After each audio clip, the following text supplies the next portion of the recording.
Bisa tolong diceritakan Bu Ros ini usia berapa? Sudah masuk 52. 52 tahun. Sakitnya udah berapa lama ini? Kanker kulitnya. Sakitnya dia kanker kulitnya itu sejak dari 2008. Dia mulai muncul itu. Oh, Muncul tak 2008. ilalat kecil saja. Hmm. Dia muncul tak ilalat kecil saja hanya karena binatang masuk saya kecat, akhirnya dia luka. Oh. Ya, terus dia luka, tak ilalatnya semakin berkembang. Saya konsultasi ke dokter, habis bilangnya mau ambil sedikit, ambil stempel sedikit, mau kirim ke Bali. Hanya saat itu saya tidak mau, saya bilang kalau mau tangani saja, jangan diambil sedikit. Saya takut kalau kena alat pasti tambah besar begitu. Iya, iya. Kemudian Hanya saat itu tidak dikasih apapun, suruh rujuk ke dokter mata dan sampai ada gangguan mata. Terus tahun 2012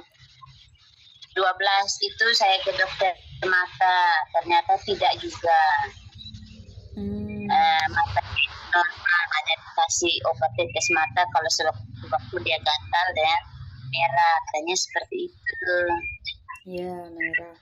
Kemudian diberi obat apa itu?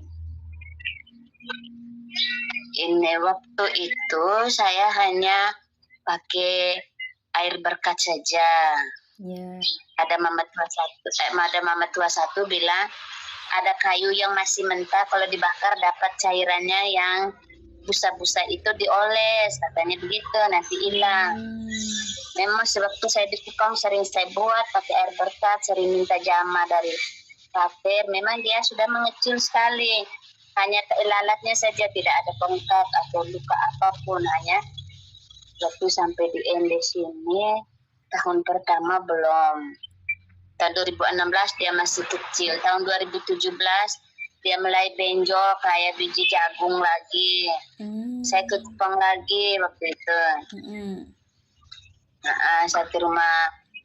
Saya ke rumah sakit, ke puskesmas, tapi rujuknya ke rumah sakit Kartini. Disuruh periksa mata, jangan sampai ada gangguan. 2 hari mungkin baru mereka tangani. Ternyata tidak dikasih apa-apa juga, hanya bilang pulang kasih tahu keluarga kalau mau dioperasi. Karena dia sudah ada benjolan seperti biji jagung. Akhir saya tanya efeknya bagaimana. Kalaupun dioperasi kan pasti ada efek, ada ininya toh. Jadi saya tanya seperti itu, katanya kalau jinak ya otomatis dia sembuh total. Kalau ganas otomatis dia timbul lagi. Dan mata tidak bisa melek. Kata dokter Nyoman seperti itu. Akhirnya ya timbul rasa takut. Dia bilang pulang dulu, omong dengan orang tua. Dia bilang masih ada orang tua. Saya bilang tidak, dari saya umur 2 tahun itu memang orang tua saya sudah tidak ada. Saya hanya tinggal dengan om. Habis sudah belasan tahun kakak saya ambil bawa saya ke Timor Leste. Saya hidup kakak saya bilang gitu. Dia pulang ke tahu kakaknya mau dioperasi. Kakak bilang tergantung saya sendiri kalau saya mau siap. Kalau memang saya ada rasa ragu, bimbang, ada ketakutan, lebih baik jangan, nanti efeknya juga tidak bagus. Kata kakak saya seperti itu. Tapi kakak saya tanya lagi, punya kemauan untuk operasi? Saya bilang tidak, karena katanya mata nanti tidak bisa melek. Iya, dekat saraf mata itu ya soalnya. Dekat mata, karena dibilang nanti diangkat bola matanya dulu. Baru dioperasi. Seperti saya tidak nyaman dengan penjelasan yang buat saya rasa takut saat itu.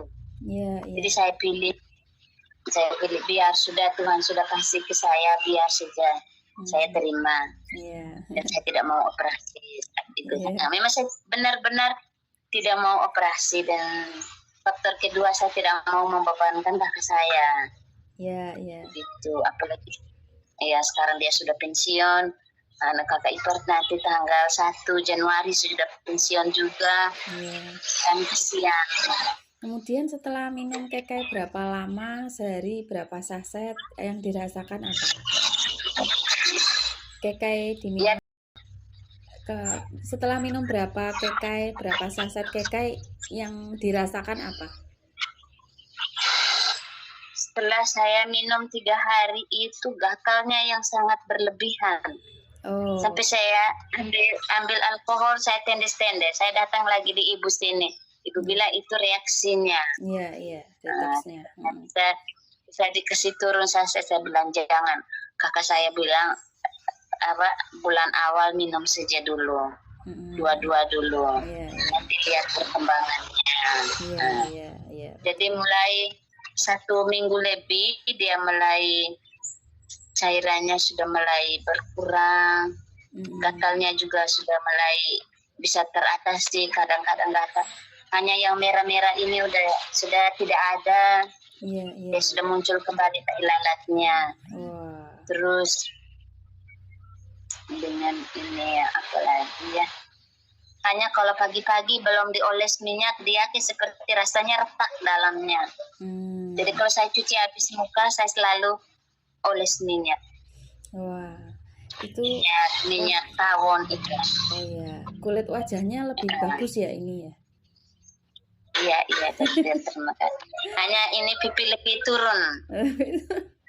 Kemarin awal-awalnya tembem sekali, saya sampai bengkak itu ngeri sekali giginya. Bisa kempes ya. Pikir saya gemuk, padahalnya tidak. Racunnya dikeluarkan. Saya itu tetap. Iya. Nah, ini berarti sudah minum berapa saset ini? Saya sudah minum 15 hari. Sehari. Karena kemarin stoknya habis. Sehari 2 pagi. Sehari 2. Jam 5 dengan sore jam 5. Oke. Jadi sudah habis 2 dos. Kebetulan untuk besoknya tidak ada lagi. Iya. Stoknya di sini sudah kosong. Iya.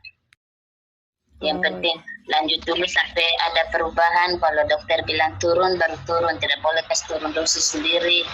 Jadi seperti itu. Ya, itu kan prosesnya itu kan tiap orang berbeda. Dan itu harus tuntas supaya racun yang ada di dalam tubuh itu benar-benar bersih. Gitu.